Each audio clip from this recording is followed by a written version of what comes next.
Hello दोस्तों, कैसे हैं आप सभी लोग। तो आज हम फिर से बात करेंगे एक नए टॉपिक पर जो कि हमारा मॉडल वर्ब का है। पिछले वीडियो लेक्चर में मैंने यूज़ ऑफ कैन के बारे में बताया था। अगला टॉपिक हमारा है कुड और कुड हैव। कुड का मतलब होता है सका या पाया और कुड हैव का मतलब होता है सकता था।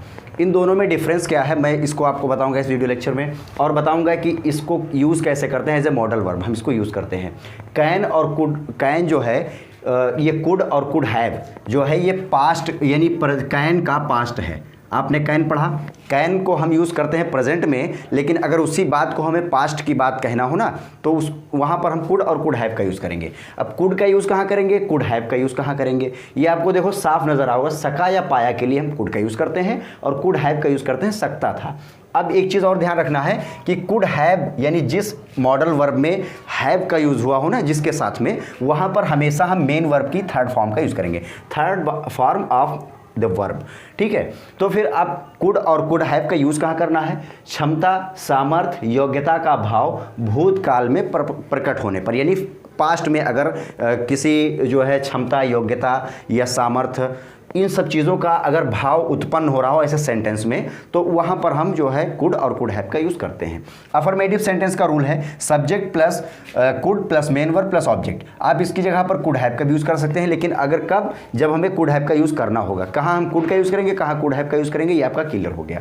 निगेटिव का है सब्जेक्ट प्लस हेल्पिंग वर्ब होता है ना, तो हेल्पिंग वर्ब की जगह पर हम कुड या कुड हैव का यूज़ करेंगे, यहाँ पे फिर नॉट का यूज़ करेंगे। एक चीज़ आपको ध्यान रखना है कि कुड हैव वाले में नॉट को हम बीच में रखेंगे।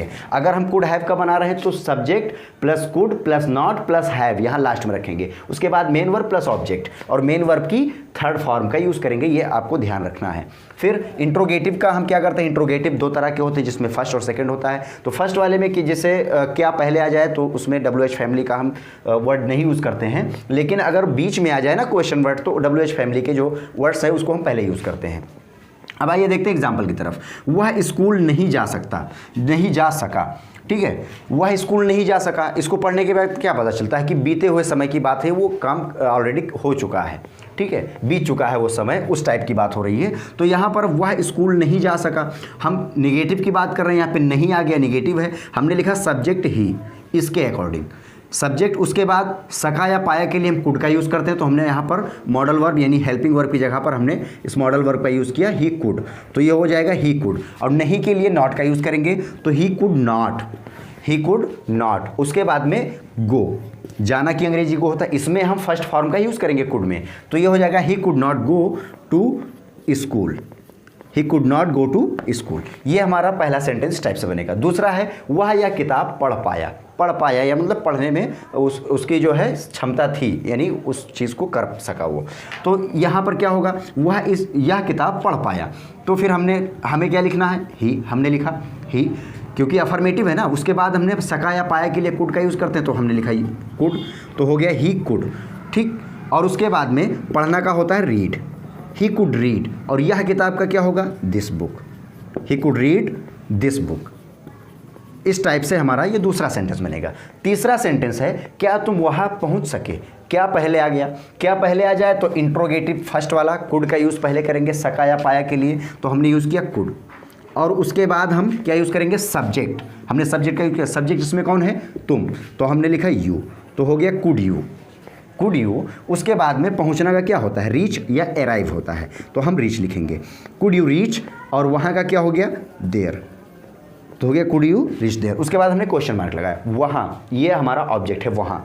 फिर वह मुझसे नहीं मिल सका, वह मुझसे नहीं मिल सका, वह का हम लिखेंगे ही, और उसके बाद में सका के लिए हम कुड का यूज़ करेंगे, तो ही कुड हो जाएगा, और नहीं के लिए नॉट का यूज़ करेंगे, तो ही कुड नॉट हो जाएगा। मिलना का मीट होता है मेन वर्ब, मिलना का मीट होता है, तो हमने लिखा मीट। उसके बाद में मुझसे का क्या हो गया, me, he could not meet me. Rahman school कैसे पहुंच पाया, कैसे पहुंच पाया, कैसे आ गया, तो हम क्वेश्चन वर्ड अगर बीच में आ जाए तो हम क्या लिखते हैं, question word plus helping word plus subject plus main word plus object, तो हम क्वेश्चन वर्ड पहले लिखेंगे, कैसे का हम लिखेंगे हाउ, और उसके बाद helping verb could, how could Rahman, Rahman है ना नाम, तो हाउ कुड रहमान।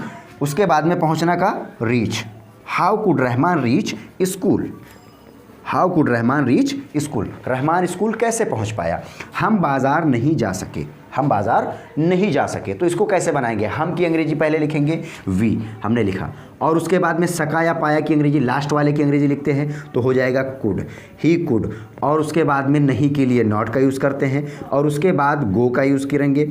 ठीक है, गो का यूज़ किया यानी गो, जाना के लिए, और उसके बाद market, we could not go to market, हम बाज़ार नहीं जा सके।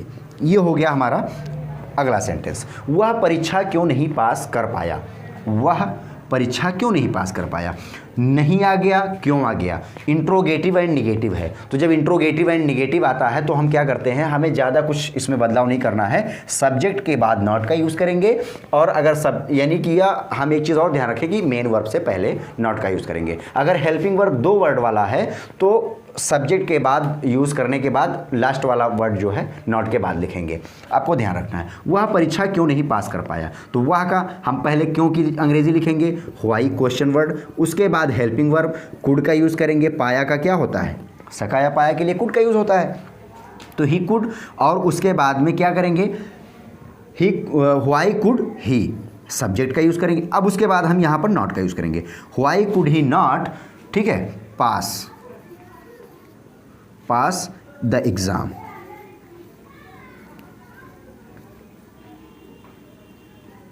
Why could he not pass the exam, वह एग्जाम क्यों नहीं पास कर पाया। अब देखिए वह स्कूल पहुंच सकता था, अब देखना कुड और कुड हैव में डिफरेंस क्या है। पहले तो हमने बताया सका या पाया, और यहाँ पर इसका मतलब हो गया सकता था। तो सकता था का मतलब ये है कि कोई भी काम पास्ट में कर सकता था लेकिन किया नहीं गया, तो वहाँ पर हम कुड हैव का यूज़ करेंगे। यानी कि योग्यता, क्षमता, यानी सारी चीज़ें थी, एबिलिटी थी, लेकिन हम उसको किए नहीं, छोड़ दिए। यानी मैं वो काम कर सकता था लेकिन मैंने नहीं किया। तो जिसमें ये भाव हो कि उस काम को कर सकते थे लेकिन नहीं किया, यानी वो काम नहीं हुआ, तो ऐसे सेंटेंसेस को बोलने में हम कुड हैव का यूज़ करेंगे। जैसे वह स्कूल पहुंच सकता था लेकिन नहीं पहुंचा ना, तो यहां पर हम क्या करेंगे, वह स्कूल पहुंच सकता था तो हमने यूज़ किया ही, और कुड हैव का यूज़ करेंगे हेल्पिंग वर्ब की जगह पर, तो हो जाएगा ही कुड हैव, और उसके बाद पहुंचना का reach, he could have reach school, वह स्कूल पहुंच सकता था, ही कुड हैव रीच स्कूल। हम बाज़ार कैसे जा सकते थे, कैसे जा सकते थे, ठीक है, कैसे जा सकते थे, क्वेश्चन पूछा गया लेकिन गए नहीं, तो फिर क्या, हम बाज़ार कैसे जा सकते थे, तो हम का पहले कैसे की अंग्रेजी लिखेंगे हाउ, और उसके बाद लिखेंगे कुड। हमने बताया हेल्पिंग वर्ब 2 वर्ड वाला हो तो पहले वर्ड को ही हम चेंज करते हैं, दूसरा जो जहाँ रहेगा वही रखेंगे उसको। तो पहले वर्ड के बाद हमने लिखा सब्जेक्ट, अब उसके बाद दूसरा word, how could he, oh sorry, how could we have, how could we have go की जगह हम लिखेंगे गॉन, सॉरी यहाँ पर हम रीच की जगह पर लिखेंगे रीच, क्योंकि हमने बताया था अभी, सॉरी मैं भूल गया, मैंने भी बताया था कि हैव वाले में हम मेन वर्ब की थर्ड फॉर्म का यूज़ करेंगे। हाउ कुड, ये he could have reached school, how could we have gone to market, ये इस टाइप से हमारा ये सेंटेंस बनेगा। तो इस टाइप से आपको समझ में आ गया होगा कि कुड हैव और कुड का यूज़ हम कहाँ करते हैं। आपने कैन का पढ़ा होगा, कैन में आप सकता है, सकती है, सकते हैं, यानी कि अगर प्रेजेंट की बात हो रही हो तो कैन का यूज़ करेंगे। पास्ट में अगर आप इन टॉपिक पर बात कर रहे हैं तो आपको कुड और कुड हैव का यूज़ करना है। तो आज का टॉपिक हम यही ख़त्म करते हैं। Thanks for watching this video.